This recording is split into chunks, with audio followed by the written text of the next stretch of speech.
right, thank you so much for those lovely counters. Ladies and gentlemen, of course, if you're joining us for the across the divide, we've been speaking about quite some impact and empowering the community in a more better direction. What will be the easiest way to impact these lives in a particular society? This morning, of course, we are privileged to speak about a home far from home, and of course everybody comes from a particular home. What is the direction of all these, and what is the count in all these? As we speak about these, there's so much impact right to the heart of the society that needs perhaps an impact, many of which have spoken about the significant change in the heart of the society, and many would want perhaps a significant direction towards elevating change in the heart of the society. Right here in the Republic, even as we speak, of course in Kenya, lives are impacted by challenges such as high youth unemployment, a severe cost of living crisis, and the devastating effects of climate change, leading to displacement and food insecurity. And of course, cost of living crisis becomes the talk of the town day in, day out, as we speak about the impacting lives.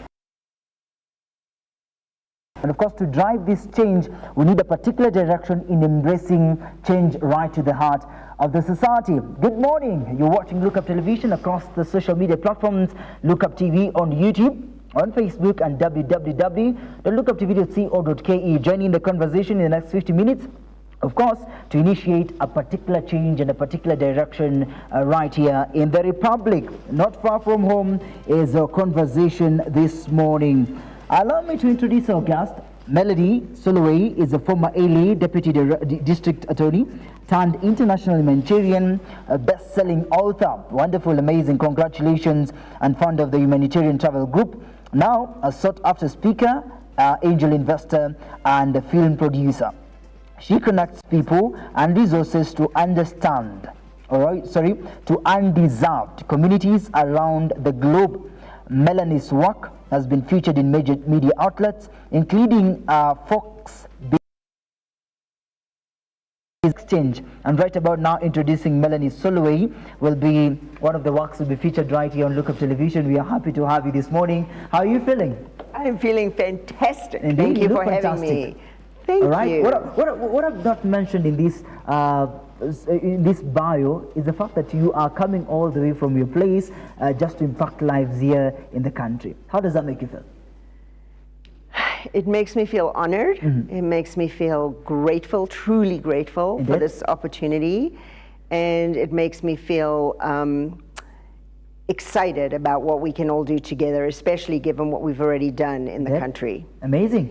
I'd like to give you a chance, of course, to look at your camera and greet some people that are watching you right now.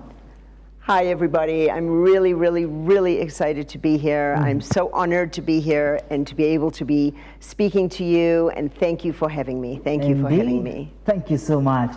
All right, a wonderful soul as well, Tina. Dr. Tina Cooper-Smith is a and founder of the West Coast Women's Reproductive Center, with over 2 decades of experience helping thousands of women overcome fertility challenges, in addition to her expertise in reproductive endocrinology. Wow, big time indeed. She's also certified in the integrative medicine and pursues functional medicine to provide holistic, patient-centered care. Known for both her clinical excellence and approachable teaching style, Dr. Cooper-Smith empowers women through every stage of hormonal and reproductive health. Nice to meet you this morning. How are you feeling? I'm feeling great. Yeah. All right. What is the one thing that I've not mentioned in your bio? Well, I love to play. And I believe that having fun in this life and living an adventuresome life and maintaining curiosity and celebrating diversity is the key to fulfilled, and hopefully if I can impart that to others to maintain a childlike quality till like we never grow up, never stop growing up, living in childhood wonder with empathy, curiosity. I always say, you know, a stranger is just a friend I haven't met yet. And so that's me. Impressive. And of course, there's so many women that would want to understand the reproductive health, and then the association of you impacting the communities will also be able to have a conversation on these young children, of course, in their line of reproductive health. All right, so we're speaking about not far from home. What do you think brings you right here to the heart of the country? You know, I feel I was blessed, right? I grew up in America with a lot of privileges and got to go to medical school as a woman, right? Which was somewhat new at the time. And Title IX, a little, when I was still young. And so the ability for women to succeed in life, academically, emotionally, in the family, all that, those were opportunities for me. And I feel that needs to spread around the world, and we're getting there. We're getting there. And if I can be a motivator for young girls to love themselves fully and know that they are full just as they are. They don't need to try and be anything other than they are. We don't need to be boys. We are girls and boys, right? Boys are great, girls are boys. And how can you reach for the stars and reach for anything from wherever you come from and in whatever body you were gifted? And so I need to spread the word to women around the world to live their best life. What percentage have you spread so far? What percentage have I spread so far? You did? Well, you know, coming here, we got to meet with 2 different high schools, and I feel like making a difference with these really young girls. And then speaking at colleges, we got to go into the slums of Soweto and really, I think, meet with and literally interact with the people volunteering there as well as the people living there. And I think just by seeing a woman who's is educated but also believes that we are one, that there's no separation, it's just how I want to live my life. Amazing. Amazing. I love the fact that, of course, there must be a change and an impact. Of course, you're creating right to the heart of the community and making sure that we are having a positive. Miss Me. You told me not to use the miss word. Fine. It's fine. All right, whatever I want. So we asking this. Of course, Miss Tina or Dr. Tina has mentioned a few things about the reproductive, but what specifically brings Melanoid right here in Kenya? So I'm going to just speak to a little bit about what Dr. Tina spoke about Moses. So, you know, I don't think I mentioned it yet on air, but I was born in South Africa.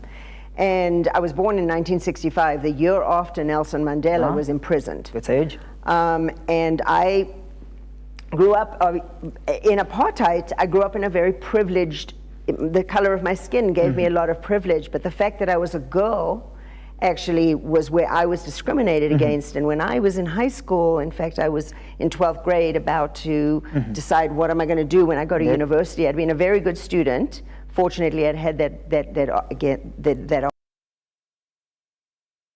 who then came and spoke to my mother as though I wasn't even standing there. It was like I didn't even exist. Looked at my mother and said, you know, your daughter is not university material, and she should really consider secretarial school, or has she thought about becoming a teacher? And didn't even speak to me directly. And then that was over and we left. And the problem wasn't that this man said it. The problem was that I believed him. Something got birthed in my brain. And I kept watering that seed. And so on my way to becoming, so then I moved to America 2 years later, 2 years after university. But on my way to becoming a lawyer, I actually didn't know that I was dyslexic. And dyslexic is where you struggle with reading. And by the time I got to law school, I couldn't keep up with the reading.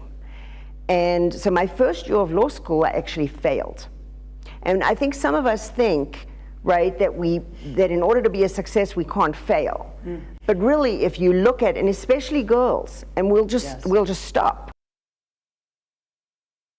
have to be perfect. I mean, boys do too, but boys, I don't know if it's from the competition or sports, or I don't know. But girls, we have this feeling of we're not enough, we're not smart enough, we're not thin enough, we're not pretty enough, we're not white enough, we're not black enough, we're not whatever it is enough. And I think it's a human condition, It's a right? human condition. It's definitely exacerbated in women. For women? Media, For women? all around Absolutely. the world. Right. Absolutely. So do you say that women are lucky? No. Women? Well, we're lucky now that we're starting to, like, what we're now birthing in this new world. And again, I don't, like what Dr. Tina was saying is that it's not about, like, are we in a woman body or a man body or a black body or a white body? I think the important thing is we understand that we are all the same. We all have the same feelings. We all have the same, we have different experiences, but we're going to all feel sad. We're all going to feel happy. And the commonality amongst us all in that realization, and not allowing those belief systems, like Nelson Mandela, right? Nelson Mandela, no matter what they said to him, didn't believe what they said, and that this was how the world was going to continue to be run in South Africa. And from a prison cell, that man changed the entire country. From a prison cell, he went from a prison cell into becoming the president of the country. Well, that's capable for a black man in South Africa during apartheid, and that's capable for every little girl or every little boy that we're speaking to here in Kenya. And what Dr. Tina spoke about is coming home, and what you're asking about coming home in Kenya, but understanding the most important home to come to is home to ourselves. Amazing. Realizing yourselves and making sure that we are the better versions of ourselves. Can I interrupt for 30 seconds? All right, please interrupt. Then, of course, as you interrupt, we had Melody speaking about these differences, where we realize that it's not just about the color, it's not about where we're coming from. It's we are one. We're coming from a single home. As you interrupt with that, please, you'll share with us, where did this difference come in? Why are we having these conversations as we speak right now? Well, I mean, ultimately, it's been a storyline for thousands of years, right, of separation, competition, survival of the fittest is the storyline. And that assumes, when you think about the word competition, that there's a winner and a loser. But there are no, if you're playing life to compete, that's like a war game, and there's never a winner in war. The reason society has advanced from 5,000 years ago, written history till now, right, is collaboration. And competition can be friendly to challenge people. But what happens in our little brains when we're, this high to a grasshopper and we're competing is, I'm not good enough. I don't belong. I'm scared to be seen, right? The three most, public speaking is one of the, biggest fears. I'm not good enough and I don't belong are like major things. And what if we said, I am good enough? I'm always good enough. I'm not perfect, but I'm imperfectly perfect and perfectly imperfect. Can we hold the nuance of those words? Impossible is I'm possible. So the words we use and how we use them changes society big time. And I hate, women have been somehow playing second fiddle for many years. But we hold up half the population. We birth new babies. And no matter where we've been, we continue to do that. So many people out there in the heart of the society, and they're out there feeling like they're not enough. And you are saying this morning that you look at yourself in the mirror and you tell yourself you're enough. But there's a young girl out there, there is a boy that is trying to grow up, there's a youth that has been struggling and grappling with unemployment issues, and now coming to the state of understanding that I'm better, I'm enough, I'm going out there, I'm going to hunt, it becomes a problem. How will we shape an understanding, of course, as we impact community, that despite all these challenges that we're facing, there must be an enough somewhere? Well, the bottom line is I lived that. I'm not good enough. No matter how many degrees I got, no matter how much success I had, I was never good enough. I had an incredible inner judge, and she's still there. She's going to be with me till the day I die. But I finally learned that if I'm feeling negativity, it's my inner judging others or judging life circumstances, if the universe, things are happening to me. And when I notice it's negative in my brain, what I've learned is you can't change your brain in your brain. You actually have to get out of your brain and embody yourself. Oh, that's nice. And like, even if it's just touching your hands, if it's looking around and using your 5 senses and like, I'm alive, I'm breathing, wait a minute, I'm all right. It's our survival instinct. The minute they cut the cord and you're born, oh my God, I'm helpless. And you're trying to make sense of the word and you're judging, am I safe, am I safe, am I safe? And we can, our whole lives we're gonna do that. That inner judge is there to keep you safe. She's lovely, he's amazing. And do I need him right now? Or am I safe? And so if I know I'm feeling negativity, I have to get out of my brain and back in my body and breathe. And then once I'm in my body, now if I'm on a car, you know, if I'm about to walk, I need that survival judge. Like, don't walk in the street, there's a car about to kill you. And I'm gonna pull back. Thank you, judge, you just saved my life. I love you. But if I'm actually not in a life or death situation, my body, you go into that judge and you're in the sympathetic, oh my God, fight, flight, freeze, please, right? When minute you take a step back, I'm feeling really yucky right now. Am I dying? Oh, I'm not dying. Can I now move to the other side and have empathy for myself? Oh, my little girl is screaming. Right? Can I have compassion? Can I be curious? Why did that just happen to me? I'm not really dying, but I just got triggered like I was dying. Right? And so I'm learning to do this now. It didn't hit me till in my last 10 years, 15 years of my healing journey, realizing how much I was stuck in that I'm not enough trauma from my little girl. All right, but now, of course, you're speaking about self. Should we shift this conversation in the sense that now you know what is happening right here in the Republic, you know what is happening and reaching so many young people right here in Kenya. And of course, when you're speaking about self-realization and you understanding that I'm not enough and I want to hunt out there, I want to seek opportunities, and I'm looking at myself in the mirror, and I'm seeing disaster, I'm seeing, you know, problems. I'm looking at my background, I'm seeing danger. You're going to the heart of this community and you're listening to their stories, you're engaging with them. Does self-realization also appear in that same space? Because many will say, perhaps there is no life right here in the Republic. So in this self-realization, as Smith had said, that we erase that negativity or the negative mind, then we start afresh. There's someone feels like this home that I've lived for many years is not enough. So the self-realization comes in the sense that I need to. How will you speak about self-realization to these people in the community as you engage with them? So Moses, something you said that's very interesting, you said when you look in the mirror, and then what I heard you say is you look in the mirror and then you see what's in the community and you see what's behind you and you see your circumstances. Well, then you know what? You're not looking in the mirror. You're looking at everything outside of yourself. Because when we look in the mirror and we look into the eyes of who we are, the eyes are the window to what? To our soul. Amazing. What is our soul? S-O-U-L. State of unconditional love. Amazing. And what I said is, when I was on my journey to becoming an attorney and other things that I've done, because then I was a parent educator and then I've gone into the world of transformation and self-realization, is that to fail is to find answers in life, F-A-I-L, and to find answers in learning.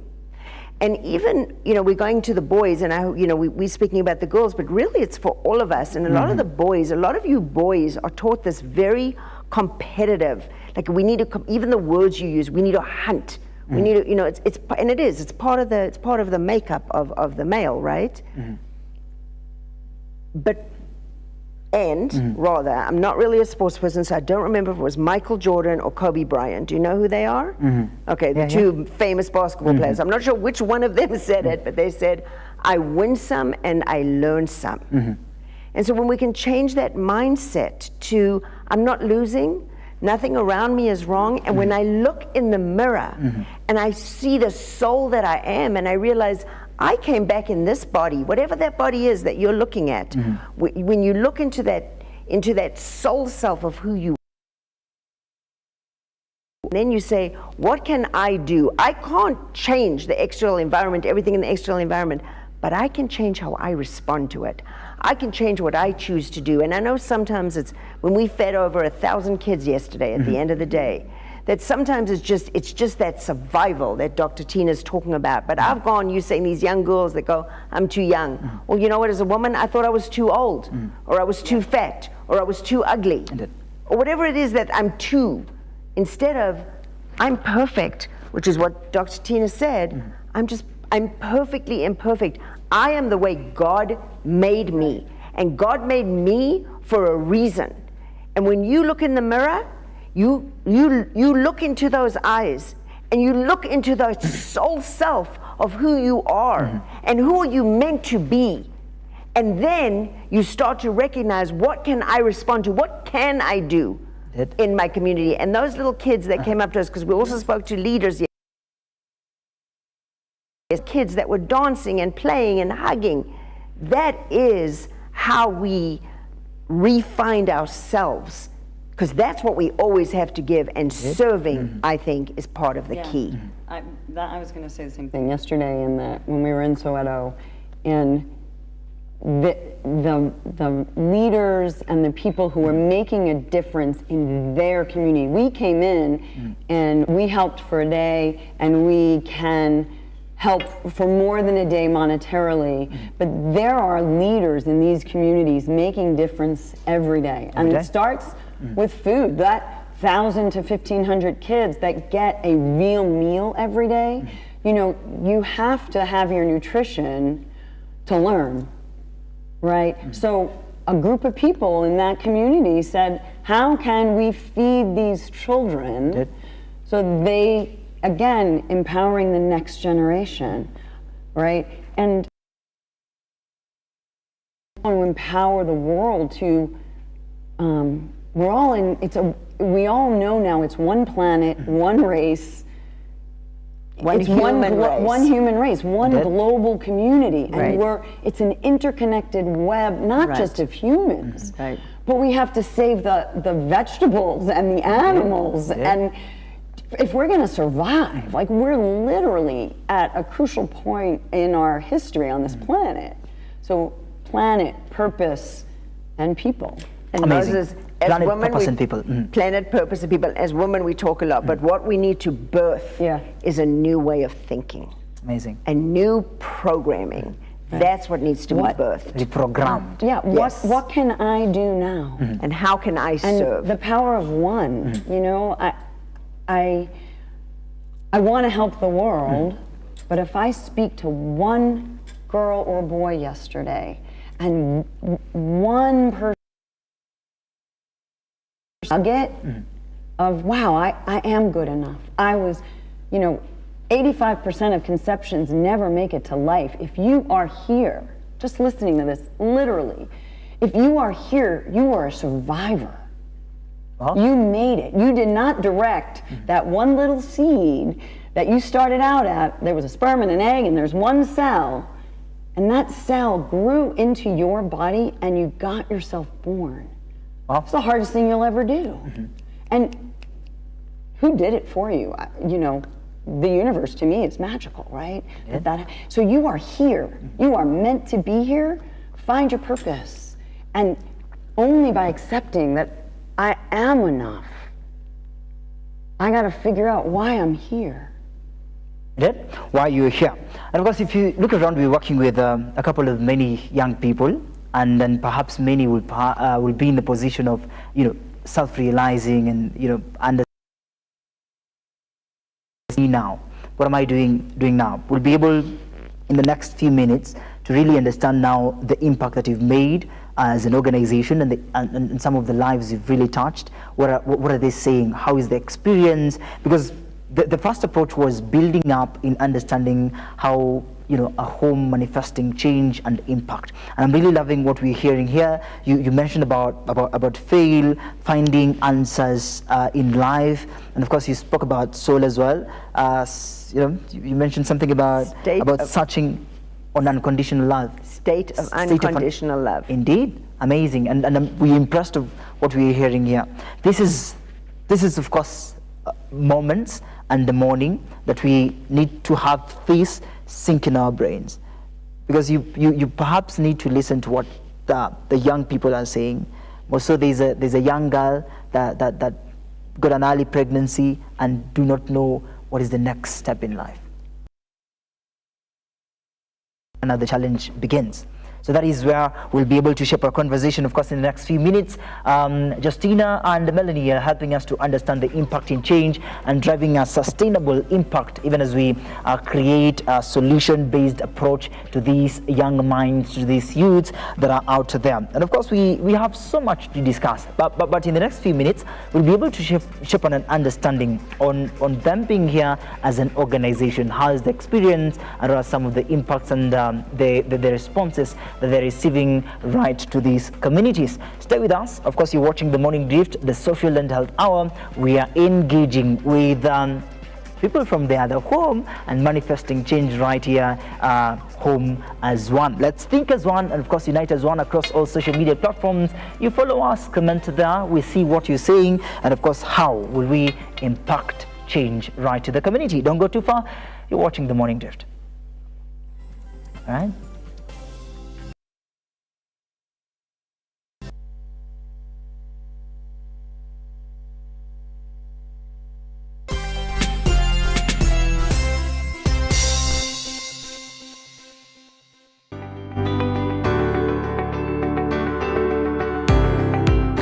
Taarifa zinapochipuka na kutufikia papa hapa kwenye makao makuu ya chumba cha habari cha runinga ya Look Up, kwenye taifa, kwenye serikali, kwenye bunge, tunajitosa hadi kwenye sauti ya wenyeji ili kupata tu maoni ya wenyeji kuhusu masuala haya yanayochipuka. Maana hii kitu inaenda kuumiza Mkenya kwa tax. Hakuna kitu tunafurahia. Nothing. Absolutely nothing. Sisi tunaumia, si ati tunaumia ile ya kiukweli. Juu maisha ni ngumu. Na bila shaka tunapata maoni yao ili sauti yao ipate kusikika. Na watasema hili, waseme lile, watasema hiki na waseme kile, almuradi sauti yao ipate taa. Mambo ya mafuta tena imekuwa ni changamoto zaidi kwa kila mtu. Ikikuwa stable, tunaamini mambo itakuwa sawa sawa. Kwanza liko na ria wasa wa boda, mama mboga nini.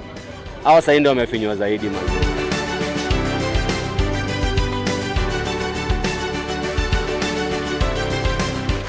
Mpenzi mtazamaji, hii ni bunge la wenyeji.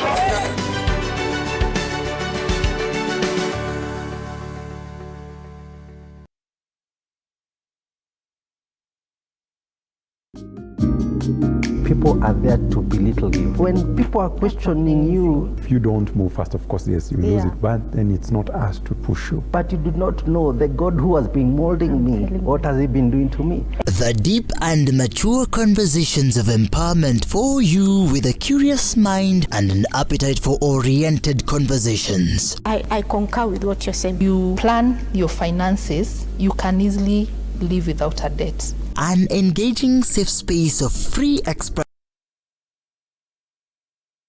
motivation and happiness. So many children who are there, they are not living their dreams. Join us for deep conversations with Zipporah Gashushe every Saturday from 8 p.m. The Deeper Conversations on Look Up TV.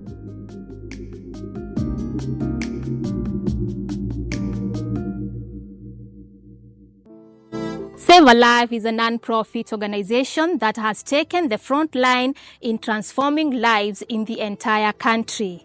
So far, we have transformed life of over 100,000 people through our programs, which include medical support, youth empowerment, street family program, feeding program, and climate change. Join us today as we transform lives. As we always say, service to humanity is service to God. Save a life.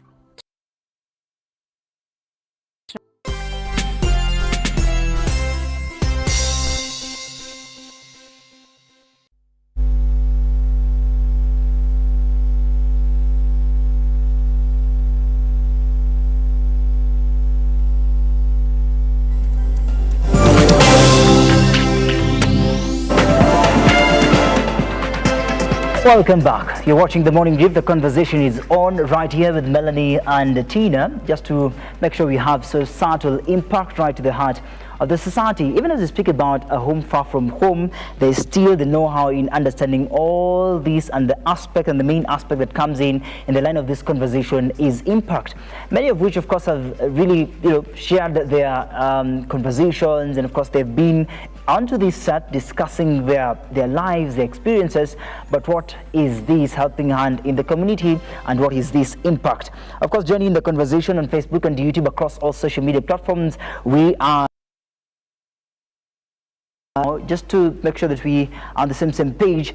Earlier on, we were having so many discussions around impact and really understanding and embracing that we still are in this connection. And I'm really loving what we're hearing here. And I believe also the audience are loving what they're hearing. And many of which comes to the point in we need to start again, start over again, step in again, move over again, start over every time. And this will be a connection of a new move, a new anthem. As we speak about this, Melanie, please talk to us now about the organization that you are here. How's the experience so far, and what is the intent mission right here in the Republic? So the experience with the Kenya Keynote Tour is absolutely fantastic. As a speaker, I am able to go in and actually speak to the community directly, which is fabulous, and have that connection, and then actually do service, which is really, I think, the most important thing that we can beingness and humanity in general. All right. How many spaces have you visited so far? Oh my goodness. So we've only been on tour for a couple days, and so far we've already visited 3 schools. We've gone into Soweto, the community of Soweto, and we went into, excuse me, and we went, so sorry, and we went into that community and met with an entire hundreds of people as a leadership team, and got to also interact with the kids. And Ed, you've interacted with so many kids, I believe, and this I believe are vulnerable areas as well. When you listen to their backgrounds, you listen to their stories, you interact with them, what is the first thing that comes to your mind as an organization and in the alignment of change? Well, the thing that I see with, and we've only been here a day and a half, and recognizing the Kenya Keynote Tour, in the amount, they've been doing this for, David for 10 years, Isabel for about 5, and the impact doing this year after year after year, and how it's coming in and really helping the people on the ground make changes and supporting those that make change. So when we went yesterday into Soweto, we met with, what do we call him, the priest? Dominique. This man who has been a leading man of community service in his neighborhood, and he is changing the neighborhood. We're there to support him in his changes, right? And at the school, the Moy School, they've been invited, the keynote tours have come back to the same school, and we're supporting the changes that the school is making for their girls, right? So this is but seeing this organization and how it operates I see on such a great level of, we're not here just writing checks. We're here supporting the community making change. And that's just beautiful. All right. Later on, of course, we'll speak about the impact of education and how education is streamlined towards this support. But answer this question in regards to the same channel of support. I'd really like to really understand. You know, in early times, of course, when we were growing up, and when we see, let me use this, such a color, we'll say, Muzungu, Muzungu, Muzungu is coming, Muzungu is here, Muzungu there. You know, so these children will perhaps have a particular desire. One of them is to say, hi Muzungu, you know. So they want to interact with you guys. They want to, you know, maybe shake hands, maybe, you know, welcome you in a particular way, but they're really scared. The organization comes in to channel a particular control, that this is how we can ignite change, this is how we can invite you, we can support you in a particular direction. When you walk on the road and you see these people, and not necessarily those that are in school, but there are others that would like to have an approach, an engagement with you guys, but they are not in that particular school. How will you be able to bring them on board as well? The way I look at my life is, my job is to walk around and be a light. And if they want to interact with me, like, I can have an interaction through a smile, through a handshake, through a fist bump, and letting people know I see them. There is no separation. And so I'm here literally to say to your nation and the community of where I interact, I am you and you are me. And yes, I live somewhere may have had more opportunities as a child. Doesn't make me higher or lower than anybody. Like, I just want to be me and be curious about you and chat about tell me about your life. Indeed. Your life is just as important as mine. Indeed, very important. Melanie, have you ever been scared when you're getting to these societies and you're mingling, interacting with these people? Is there a twinge of scared, you know, frightened or something? For me? No. Will this be possible? I'm sorry? Have you ever been scared at some point? Yeah, I mean, I've been scared in my life, but are you asking me when you since I've been in Kenya? When you visit these communities, yeah. No, I'm not scared. You're open free? Yeah, I'm not scared. All right. How do you accommodate a different kind of smile that comes for an approach? How do you welcome them? Okay, so remember, Moses, what I explained is that I'm from Africa, and what I know and feel, it's the spirit of Ubuntu. Indeed. I am because you are. Indeed. And the people that I get to interact with, the people in these communities, there's so much love, there's so much acceptance, there's so much warmth that I actually feel the opposite of scared. I feel embraced and elated and warm and love, and that's how I feel. Let's speak about the challenge you face. Right when you arrived, and but of course in those days that you've interacted with the community, what are some of the challenges that you faced?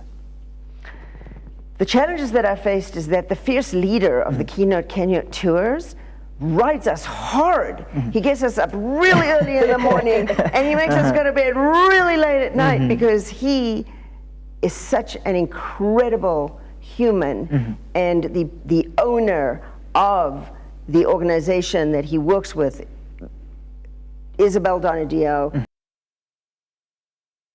has been doing this for 10 years. Their commitment is so fierce for the people in this community, and so it's challenging and liberating and beautiful, and it's like, okay, work me harder. You got me up at 6, I mean out the door at 6, not up, I was up at 5 to get out the door at 6. I got into bed at 10. Can we start tomorrow at 5 and go to bed at 11? That's the challenge. The challenge is that there's not enough time to do as much as we want to be able to do. Indeed. Do you understand, of course, there are adults there that you are interacting with as well. What is their response in all this that you are having the support and, you know, interacting with them? How is their response? Gosh, I've only had positive responses from the children to the leaders, to the teachers, even in the airport, okay? My luggage didn't come. Wow. And I only had help in the airport. And was, how can I be of service?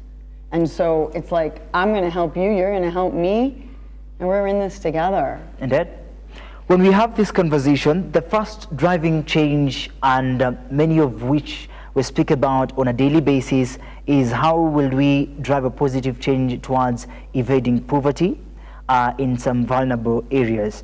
And many of which, when we see this support coming in, we feel like we need change at an instant. And right about now, if you're coming in to a school, if you're coming into a society to do this and that, the biggest thing that they pray for is evading poverty. You know, running away from it, because it seems as it's in a crisis. As you know, of course, right in the Republic, we are having an unemployment crisis, and unemployment challenges that faces every Kenyan day in, day out. When you see a development such as this, there is a voice of support that can collaborate with such organizations and these communities to impact a positive change towards evading this crisis that particular areas are facing. So, Moses, it's such a beautiful and incredible question, because I think the important thing for the community people to recognize and realize is that we are not coming in to save the community. It's not our job. Our job is to serve the community. However, the community itself is the only thing that can save itself. And so when you get into that victim mentality of, I'm just going to sit here and wait to be saved, you're not going to be saved. What we need to do, what people need to do, even when dealing in poverty, like we've described, we've gone into these areas, the people that have pulled themselves up, the people that have gone from those poverty communities, that have been those children that were starving, that were, and they have figured out, how do I do the work? How do I stay committed? How do I stay in service to my community? That is what's going to make the change. All right, what is the perception now? Of course, someone wants being saved. Someone doesn't want service. Wants particularly being saved out of this crisis. How do we initiate that? Well, I mean, I think, like in the community we were at, when the kids don't have food, step one, yes, is adults coming together to figure out how to serve massive amounts of people with limited resources, so people are fed. Because once you're, if you're safe with one person believing in you, and you have food in your belly and water, there's a chance. And so I think the community and the adults in the community ideally are, what can I do with who I am, right? And it's teach a man to fish versus, and he can feed himself, versus giving him a fish, right? So we're working in tandem. Now the program we're with, when you're talking about the youth and we're meeting youth and student leaders and students, it's a global economy right now. And so the fact is that this organization also employs Kenyans, right? They employ people that they've met in the last 10 years who have reached out and said, wow, you made a difference. The students are like, I learned a lot from you. And then this organization is a global organization. And, when I go back to the States, I could hire someone from the States to help me, let's say, with my social media, or I can hire a Kenyan. Right? And so, again, we have a global economy and a global community, but again, what can I do? I can only be me, and motivate, kind of be there when I'm here. Indeed. And hopefully embolden other people to prioritize their health, eat right, not Coca-Cola. Excuse me, Coke, but I'm not a fan. Mental health, emotional health, spiritual health. And all of that, hopefully then they can make a difference for themselves. Amazing. As you speak right now, who will you blame perhaps with the, the challenges that you've heard? So who are we to blame? There is the aspect of the community can save itself, or the community must save itself, but who are we to blame at this particular point in time? There's a youth out there that is crying, but now he or she is in the bottom line of the society. So as we speak right now, who are we to blame in all these aspects? Is it the community or individuals? So respectfully, Moses, I don't find it helpful or useful to look at who to blame, because if I'm looking at who to blame, honestly, as a, as a South African, I know what happened in my country. And when the white settlers came into my country, and I know that this was colonization here as well, and colonization around the world, I'd like to say, well, I want to blame the white people. I want to blame the white people that came, right? Because we people said, Christianity, the Christianity we have to save, so we could go there, but it's not helpful at this point. Solutions. So asking like who to blame is not where the solution lies, because who can I make at fault? I think the better question might be to say, it doesn't matter who's to blame, the circumstances are what they are because of what they were, but where are we now? How can we move forward? What's the solution? What can I do to be the difference? The reason as to I've asked that question is in the sense of right here in the Republic, so many eyes are on the government. Even as we speak right now, because of the poor roads infrastructure, because of unemployment, because of health issues, we are striking on the government. So perhaps when you're asking about this, blame, we are blaming the government. How do you respond to that? And it's a tough one. No, for me, okay. So the government is the people, right? So when we blame the government, who elected those government officials? Who put them in power, right? Again, I don't think it's helpful to blame anybody. I think that what's important is, because if that's where I'm putting my energy on, then I'm waiting for the government to come and save me. I'm waiting for the government to fix the things. I'm waiting for... No, the people need to rally. The people need to come together. The people that we've met in the community, James, who came from the slums, right? Joe, who came from the slums, who grew up, they have pulled themselves up from their bootstraps. They've said, what can I do for my life? They're not sitting around blaming anybody. They're not blaming the government. They're figuring out, what can I do so that I can get hired by top talent agency? Indeed. Why do you think we have a blame game right here? I know we cannot hide the fact that we still have this engagement, and right to the communities, we still have these problems, these engagements. Melanie has mentioned quite perhaps well, there's no need for saving your energy for blame. Party, as a country, we have blame games as we speak. I'm going to go back to the brain that you develop in childhood. And then in a childhood, you cannot, it's science. It came out of Stanford University. Indeed.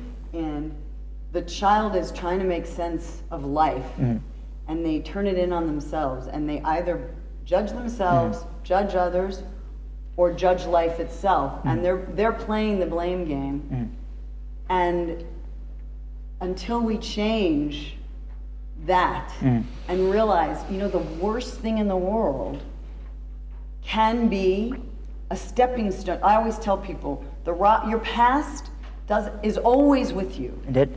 But it's either a rock in your backpack pulling you backwards, or the same rock makes stepping stones to the next level. Right. And there are people certainly in our country that came from nothing and are the richest people on the planet right now. Amazing. Right? So sour. As we speak right now, of course, there's so much insights about what is now the government doing in accelerating change within the community and of course with its people. Of course, in the next few days we are hoping that after the government introduce the free IDs, there will be particular support towards driving change and of course electing leaders that will perhaps drive this change. We've been complaining about this, and since it's on a Thursday, our conversation in regards to impacting the lives, but as they mentioned, impact begins from the people. So we are requested, DAVs, of course, take your vote and have it implied to make sure that you take in the right leaders for the same control. As we near the bottom line of this conversation now, I'd like Melanie, of course, to comment on this. In the next few days, you'll be venturing in the same communities and creating change. What are you looking forward to? What are some of the projects that are underway? I'm looking really forward to, we're going to go to different areas and we're going to be able to serve in from different walks. We're going to a university tomorrow. We have been in the high schools and elementary schools, I believe elementary schools, but certainly the high schools. And so just, I'm looking forward to more engagement, to more interaction, and to more opportunities to serve where the need is most, which again, David Fagan from the Kenya Kino Tour and Isabel Donadio are currently figuring out where is the best places for us to go and for us just to be able to go and serve. That's what I'm looking forward to. All right. Tina?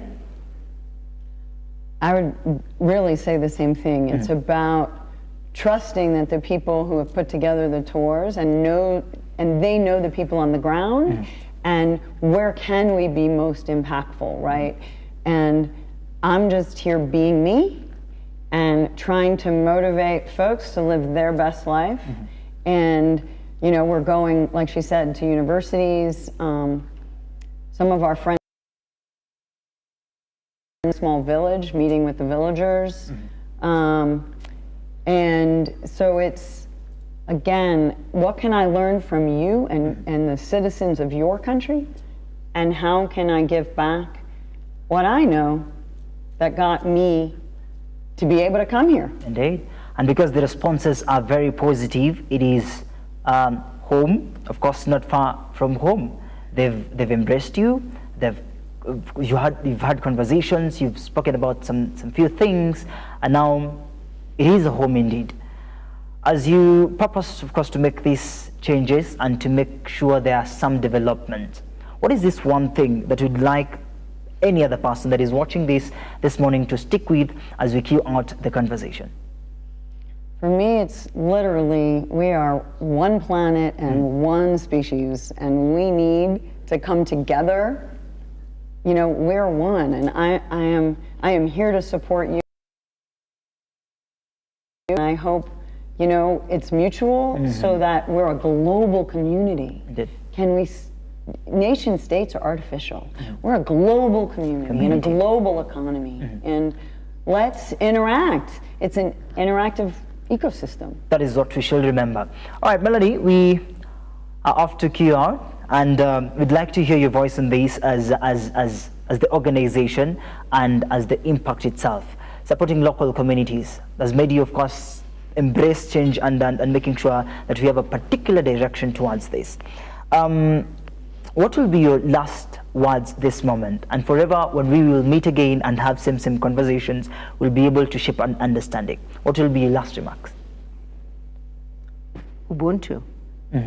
I am because you are. Indeed.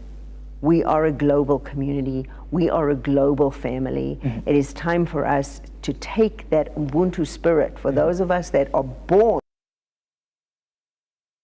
on this continent, in Africa, to know that spirit, to feel that spirit, to start disappearing the borders and vanish the darkness, come together as the human family that we are. That's what I would like to see in, please God, in my lifetime. Amazing. If you want to interact with the organization or we want to have a conversation, how will we get in touch? So the organization is Kenya Kino Tours for Kenya, And the Kenya Kino Tours is going to be partnering with me from the Humanitarian Travel Group. That's my company. That's what I own. Amazing. And so getting in touch either through one of those two organizations to find out how to participate, to get more involved, to be able to give back and serving in possibly more underserved communities, but really to be the change that we want to see in the world. So reach out to, through right, and hopefully you'll be able to put that as a, I don't know if you're able to put that as a, you know what I'm talking about? A link. Yeah, a link or a thing on the screen. Amazing. Yeah, all right. thank you. I hope, Tina, as well, of course, do we need healing as well? We all need healing. we're all